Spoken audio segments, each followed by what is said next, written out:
باش تماشاوان هجا خلک کنوج پروگرامی هفوین آرکی مجرا می آوی خلکی او کنگره سیامین یه انکسی انجمن اجتماعی کردی لسوریه جارا کردن و بیل دارخستن پشیده مکدو درش گلو و او کنگر سرکفتی به یان نا و انکسی رولک اکتیف ویدمید بلیزجی یا ناش بوده که جمعوانریا برز نواف رشید سروک نونگاه انکسی انجمن اجتماعی کردی لحریم کردستانی هر وها اندام سرکردایتی پارتی اکتیا کرد لسوریه برز تو بخیریاتی سخردار بیسپاس جوتاو سلاف ورز بوتا مشاوانتاو بله اف دمک دو درج چاوی همو ولاتین روجاوای کردستان سوریه لدارخستنا کنگرس یمین ای انکسینه بله ام دخوازن ناس بکن درنگ ماینا لدارخستنا کنگرس یمین ای انکسی حتی ویدمش بو چبو سپاس جارا کردن دوباره شخوا مخابن جي مخابنية يعني في تأخير هاني لبلي أم دبيجن ديشا باشا قوتنا كيا دبيجي تدرنج بي شترا قوتناي آنها جي ديشا جي شهنازي وكيف خشيامه مكاريبو بشتي في قاس دمي أم كاربن الهبذو بكن قوشقشي باشتر وقرنكتر وبيوستياوي هي أم تف هفره ام ببیجن امی چی بکن قناعاتی ده امی چی کاری بن بکن ام سودا ببینن فایده ببینن قناعات شویه چتی گومن نکاری بو ام بکن کرک ام آنها باش سر بسکنن و ام کاری بن چتکی بکنش بو ملتی خو خلقی خو اجبر جو وضع ملتی ما وضع في انجمني جهاي قناعكي قناعة قلكي خراب. أو درنگ ماين أو درنگ بنا و تكنيكي ونيانجي ناكوكي عندنا برا بارتي ودم. والله حردو بون هناك ناكوكي جهبون هناك مسألة أزيتيا حزبيجي تذهبوا وقالك مسائل يهابون جبو أم أختي قام سر بسكن براستي بلكي دي برنامج وقفي برنامجات تراوينك يعني. زور هبون قالك مسائل هبون تكنيكيجي هبون وبهترين وان مسألة هناك ناكوكينا برا أحزاب هذبون ومسألة حزبايتي بون مسألة بحري بو حصتي بو وهابو يعني معايير بون هناك هذا خست بارتي حموك هفدو بون هناك هذا خست مزنو بشوك نوك هفدو بون وفي شوية هاني أم جهانا في قناغي شتي باش ام كاربن ديشاني ام كاربن كونغر كي سركفتي بكن وام كاربن قناغاتي ده ام دورا في رولا في انجمني اكتيف بكن وبراستيجي وك فيا خلكتي هي وكو هي نونراتيا ملتي مادك الكردستاني روش ابا ام بن خدي الملتي خو خلكي خو ام كاربن تشتكي جوار بكن قناغاتي ده يجبر قناغك كلكي هستيارة آقوتي دروجت بيشروجت آليات يانجي ميكانيزمين كونغر ويتشاوب تخازن بهور بيني بتفصيل تشمر آليات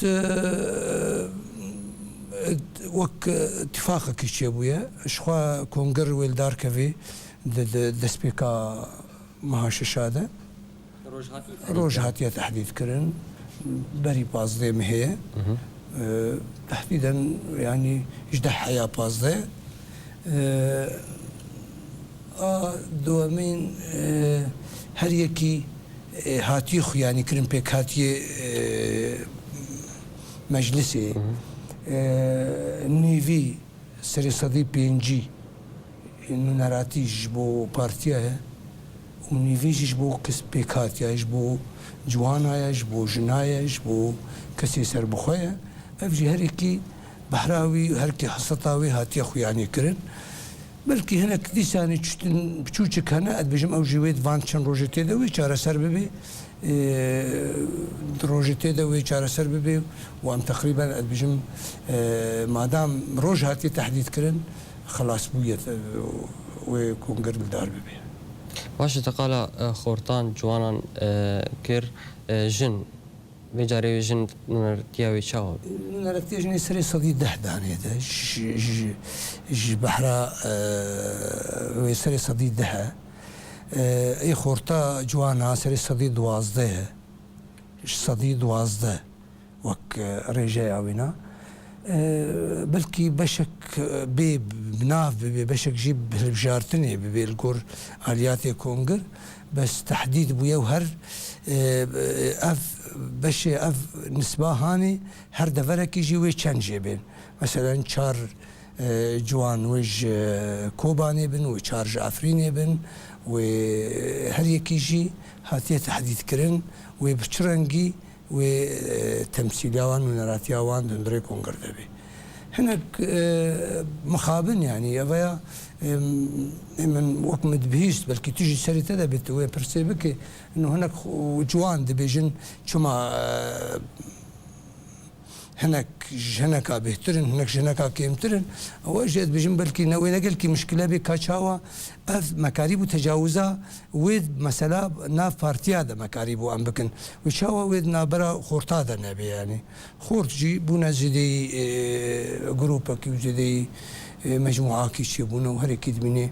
بهتري هبونا والسر عردي شيء دي بهتر بيجم اوجي اليات توفير ببن ويكاربن الحفظ كسين سر بخوا في جاري وشاوا كسين سر بخوا و بيجم وآليات النه وجر وجوار بيدانين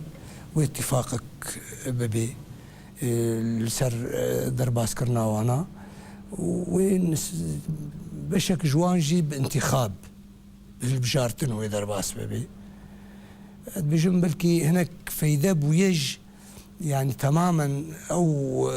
وقت بيجي لوحة تمام هنا بشكل وهي نهاتي رسماندن ويتكون قردة تماما شاوبي بس بيجم آليات بهتر باشترين آليات دماتشوي وتوفير ببنش خلكيرا وهركس جي خو ببينيد هندري في كونغريدا وانجمن دا قناغاتي دا جبرك قناغاتي وامي حم جركي هبن جركيا حمي كسي ما هي قناغاتي دا جو جي خود انجمن دا ببيني بارتيو اويوان فجراند ونافا انا كسي جرا كدن ويد نافا كونغرد بشدار ببن فانا ددو جي وضعي وان وضعي هرشش بارتي دي يعني دو بارتيا ديمقراطي الكردي ديمقراطي كردي البارتي وبارتيا الوحدة هردو وضعي وان بارتي دي دو بارتي دي يسار ديمقراطي ويسار الكردستاني دو بارتينا ويحردو بحزبك بدنجك بوك بارتيكي يعني هردو بشيوان وآماده ببنت كونغرده هناك بارتيين ده هنا دوزي خوكر نزوده دوزي وان داف دستي سروكاتيا انجمنه ده اواجي كوميتك تشيبويا او كوميتك تشيبويا ج امانه ج امانه بري انجمنه وبواره گفتگو بكي بآلياتي جو مناسب برنگي جو درباس ببن زيدي بارتي كي هي آزادي كردستاني هي يكيتي كردستاني هي تفقرة ديمقراطي هي چند حركة وبارتين هنا طلبة خو هلدانا وانها اف كوميتا هاني جنها وحتاني بري مؤتمر ويبوار اللي كولين يبكي ويقفتو يبكي بشكل بشوي جو وان درباسي كونغر بكن وان برادر باشه او دورين وكو كردين شامي او تشاوانا وني تشاول وام نرنوكو انا كسي او انا بجم وكما انها بلكي شاركر سر جنا وجوانا يعني هريكي جيوي وكوباني وكافريني وكشامي وكعزاز وك دفريقو كورتيد هنا هريكي وي بحراوان حصطاوان شتيقو جوار درت كفي وي حازرياوان هبي هندري في كونغريد كرسي جوار فالا بمين كودا وي كودا دفريقو شخوا بين جي ممكن بين نكاربن تشتيقو تيخوستن يا جو وك اودو خوازن بكن وي كود وك تقليدك وك کریارەکە دەبێت دەندڕێ پارتیا دە کۆد تێدان دەڤەر نادە وێ کۆ داوان بێدانین نۆ ئەوانە کۆ داوان هەیە هەگەر نکاربن ئەستەنگی هەبنش بۆ نائامەدەکاریاوان وێ کۆداخوا ڕۆژێ تێدە دەرباس بێ ئەمەوەر سەر وارێ سیاسی و ئەنەکەسی تێگوتن کۆ نەرین ئەنەکەسی و بێگواردن نەرینا سیاسی چش ڕژیمێ بێ چ وەکیدن بێ ئەڤ یەک دروستە یاننا بێژم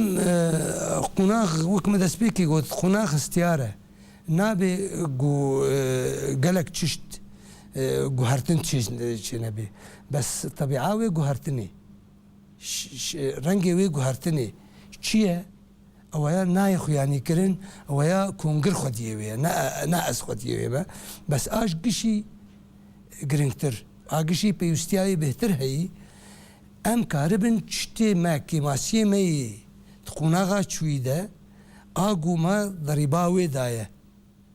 مە دەریبا وێدایە سەر عەردێ خەڵکێمە هەنێک ڤالایەک نابەرامە خەڵکێمە دەچێماوەرێمە چێ بووە ئەمی کاربن چلو ئالیاتە ئالاڤە پەیدا بکەن ئەم کاربن vê خەڵکێ خۆ نزیکی خۆ بکەن ئەف ئاحەری مهمە ئادن مەسەلەی سیاسی مثلا دي جهاتي موضوع مو ائتلافي ام ائتلافي دنا وثيقاكنا برا مو ائتلافي باش مسألة ائتلافي سر نارينا سياسي رجيم أسد ويبيجو هرتنيانا ليدوان بريا كونجر قال لك بارتيين وبحثاوية كيد كرنجو تكليم برجيم رهبانا ويتشيتروا خلق دبيجن وينارينا خبوك هر أنا كسيج رجيمي بيجم أفايا هر يكي وقتي قو دبيجي دبيجي مثلا تا إشارة كر سر بارتيكي سر كسايكي نو والله وقتاك دماغو أم هاتن خستن بارجيمي أم بچوانا باشتر بو آن هابشيني دوما أم هرن يا نچن أوا باشتر بو أي من أزن كانم ببيجم باشتر بو أو هر يكي ويچا خجوه دا ميرا دميني قالوا أو دماغو هات خستن راست بو أم چون يا نراست بيجم وي وقت دوي دماغاني دا وبريارة تمامي تفقرا كردي سوري بو ووقتي قو بريار هاس ساندن نچونا وينا نه بارتيكي نچو نه دو بارتي نچون تمامي تفقري وشاخي بريار دا نچو وشاخي خلقيج ودنيا وعالمي جديد تدبيش أبيك ويش كونغر بمينه تمام ويش كونغر بمينه و باشي و نباشياوي جي وش بيشروجي رجوي بيخو يعني كرن كا بچ شوي بچ شكلي امي كاربن بكن ونبر يارا حزبكي ونبر يارا امي نابركي بسين جارك دن تبت كرن بلي تماشاوان هيجا نابركا كرد جارك دن لو وفت كرن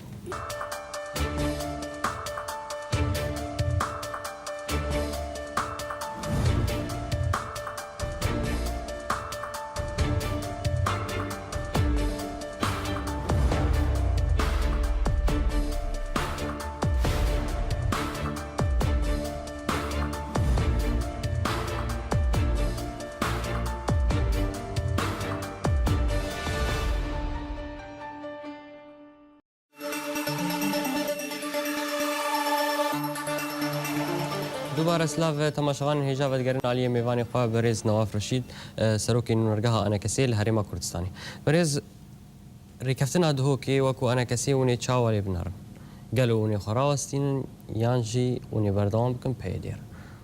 إما حتى في ساعتي هاتي راوستاندن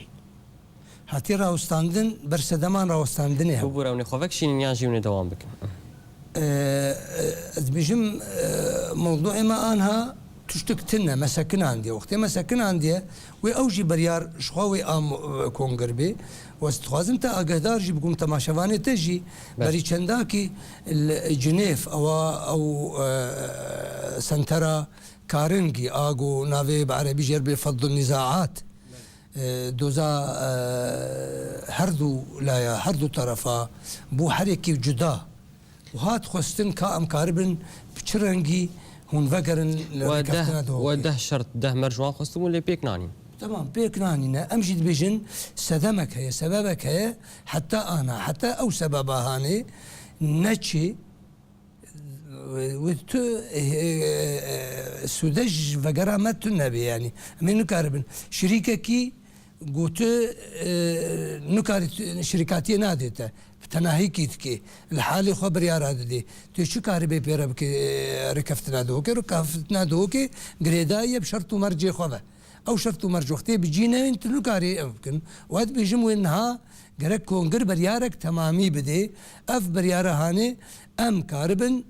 بيشرو جدا شريكي جو نكارب مربك حتى انها ام باليات النهدر كفن ام بيجن تو خو كديتيه تبتنا خو كاردكي وك هلوستكي نا تماما ازنزان مو بشقاسي حتى كيجا دفري خلكي من سر بسكن ندري في كونغريدا بس ام بيجن بتنهايا خو وك هون وخو كريا ده صلاه وتو استعداد ترتنا وتجربة ماشي باش شي بويا جهولير يكو ددو وحتاني دهوك تشتك نابي امجي اجا شيوكي جدا ام كاركي بكنش خلكي خو ملتي خورا وجبو كردستانا روج آفا وام آليات النه بيدا بك سيجارة قدن هاگر بيدي قبول نكروني چاوك اوبوزيون كار بكن يانا ما بجمش خوا دفي بروجاكي محابي امش في كونغري در كفن بي بروجا قو ام في كونغري تشينكن باشتره بي بروجاكي ام تشيكن وحمى احتمالات وك عربي بيجن ام دينه ام ببيجن قو بمره شركاتيه بكن ام يشبكن وبمره شركاتيه نكن ام يشبكن وام تنها خو ببين ام يشبكن دفي قرك ام وك خارطه الطريق بعربي بيجن ام كاربن دينن بيشروجه ده دروجاتي ده وام چقاس كاربن باشتيانه چقاس ام كاربن سربيهاتيه قدما بوري چيبونا بكرداره ام نكن ام نجن صدام ام نجن براكوجيه باشتره بس دفي ام بروجبن ام مشروع بن ام خدي مشروع بروجه بن نافي او مشروعايا تبكي بوزيسيون تبكي تشي از وك كسايك خدي هالوست والبارتيكي دمجي والانجمن دمجي بيجم عين ام بيجن از بحسبينم عين از بيجم تفدم تنه سكاركي بكم وكانه استفدم نابين تفدم كاركي تكيجي كاركي بكم وعم بنقش اخوه نقشاقو هي عم ببينش خلكيره خلق اجاري براوي شيخ حكم بكن السرما كام تشكن كاچا وبري دما شوي ما بريجيم يذكر بينجي سالي ما بربري وهفركي بريجيم يذكر وخلقي ما كتن حبسه وملتي ما كتن حبسه تتبيجي بروجي كوا خرط في جاري هبه اتبيجم قلت نبي وي قلكي خراب بي ونباش بي قرك هبي إجا أزبي بيجم والله دفي هبي أكيد وهبي أتبيجم دفي هشخو هبي أتبيجم صد صديدة وهبي أتبيجم حمي وك آنها أم هفدود بينن وأم قهداري الهفدكن وسراق هاندن يجي أم هفدود بينن تدستي القهداري الكيدكي هقر جماوري ما بي هقر أندامي بارتي ما بي هقر سركرداتي بارتي ما بين هر كسي كي دبيجي دفي تشتك نه ببي دفي آليات نه تكاركي نه شخلكي خرابكي وإلا وتسودة وتفيدتنا بيج بحثا كتلة سياسية كرن كتلة سيمين لكردستان سوريا هوني وكو أنا كسي تشاولي بنار إما وكتلة سياسية شخو كتلة سياسياتنا كتلة حفت حزب خوكري كتلة سياسية كتلة سياسية نا كتلة سياسية أو الطرف كيدية شخو كرد نخطا دوا مؤسسية نماية دخاتن دي بروجنا دي مشروعك هي نافي مشروعك نتوي كردستاني مشروعك هي مشروعي نافي أمة ديمقراطية خطا سياسياتنا خطا سياسية بيلانا شكي بيلانا كسيقو بيشجريا ويتكي خطا سياسية برشة أف برادرين زي سيبشن أو حفت بارتيانا بخوا هل يكي جدا سيبشن بشك جي أو كسيقو إجراء بوهات بوستاندن إجبار مسألة البجارتني ووفاداري أوانا وخوا ديتن الكيلكا تفدمي والبوبر جواندية تفدمي البجارتن كرنا بشكي دي دو بارتي على الأقل جوان الحر حفتا بشك تفدمي بون هاتن درێکەفتنێ دە بەشدار بوونە بەشێک جوانژی تەڤلی ئیدارا خۆسەرینە نەبەست تەڤلی ئیدارا خۆسەرینە سەر ڕاگەهاندنێژی دبێژن استراتیجیامەیە ئیدارا خۆسەری وەختێک و ئیدارا خۆسەری استراتیجیاوی بێ خەتاسیاش کومایە دلبێژە خەتاسیاتنە بەێ و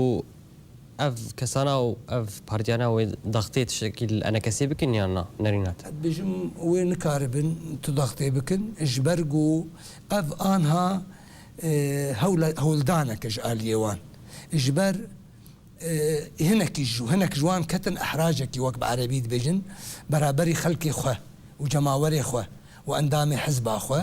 نو کا ئەملکو و تەفدەملکو ئانها وەک گاڤەکە ji بۆ جەماوەری خوار بدن خویانیکردن ئەم نەتەڤلی تەفدەمێنە بەس ئەو وەک تێخواستن وەک هەیی وەک وەختی ڕاگەهاندنجی گوهداری لەوان دەکەی لە گۆری هەلوەستا تەفدەمێ دەئاخەبن یەک ئادە دووە ئەڤاگ و ئانها دۆ بوو تەڤلی تەفدەم بوو باشە ئەس دریا vê ڕاگەهاندنا وەرە vê قەنالێ وەرە ئەس پرسیار دکم کا چ نقطێ کەتنە خلافادە بچکەتنە خلافادە تەفدەمێرە حتا ئیرۆ تەفدەمێ کشیانە تەفدەمێوەیەکێتکە بەێ باش کۆمیتەیە پەیوەندیان دەرەوەیە ئەنەکەسیە لە تورکیە گەلک هەن بەرپرسێن ئەمریکارە جویا بوو دوان جوینادا چیە بوو والله ئەوەیە بەلکی با ئەمریکیا و با ئەوروپیا تەڤژی شخوا واقع شتێ هەی درۆژ ئاوادە بە ئەمانەت خەلکێرە تێ نەقلاندن و کۆما ناودەولەتیرە ئادە دووە ئەو تم و دایم حەریسن دەبێژنجی گوهمکار بن هەف بکەن باشە و گوهدارژی دەبن مەرە وەک چاوە مشترە گوت جنێڤژی بووە کا ئەمکارن وە نزیکی هەفتوو بکن یاوە نزیکی هەفتوو نەکەن و تێ شرۆڤەکردن وەک هەی ژوار تێ شرۆڤەکردن وش حەقی هەر کەسیە زانبێ چمانێ ئەم نکارن بگین هەفتوو بەرگ و خەڵکی دلێوان سەر کورداوە دبینن گو پێشەڕۆژێدا کورد نەخوەدی هەلوەستەک بن نەهێزەک بن پێشەڕۆژا تێدا وێ بێڕۆل بن وێ بێ سوودە بن ژبەرگ و تو چ قاس خورد بێت دۆزاتە خورتتر ئەو کۆمیتە بدیمستۆڕژی جویا دوێ جوینە دەژی چێ بوو ئەو دیمستۆرە ئیرۆ سبە جوانێ وایە بەهەڤڕونن دیمستۆرە وەک پرۆژاکی ئەو جنێف ناوەک ناوێوێ دبێژن جنێفا سوسیایی ئەوەیە ڕونشتنێک شێوەرداری تەشاوریە دەبهێزێ کا هەریەکی چاوە وی کۆمیتەی چ پێشکەشی کۆمیتی ئەوێ پێشکەش بکێ و ڕەوشە کوردستانە ڕۆژ ئاوا ئەم چاوە چاوە نەرن پێشەڕۆژە سووریرە ئەم چ ڕەنگی دەبینن مافێ کووردا پێشەڕۆژێدە سووریادە و پێشەڕۆژێدا ئەف ڕێژیم وەدعوێ چ بێ و هەممی پێکاتێ سووری دانوستاندنەوە تیلافێرەوەی وەکو بەری بە یانژی تشتن نە تێکەوێن بژم بهتر تاکید دبێنە بەس وەکبەری بێت بژم بەلکی وەکبەری هەر نابێ وەکبەری دبێش بەری چێتر بێ دەبێ هەنێک زەلالیەت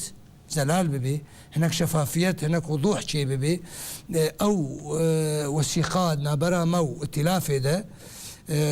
خۆشک ئەشکەرە ببێ بێ خویانیکردن و ئەم شەراکەتێک حەقیقی ئەس وەک کەسایەکی بەشێک پارتیامژی وەک ئەنجومەنجی ئەم بەشێک ژێر تیلافێدە ئەس نەرازیمە قۆناغاچووی دەوێ ئەم کارە بن شتێکی ماسیە قۆناغاچوویدە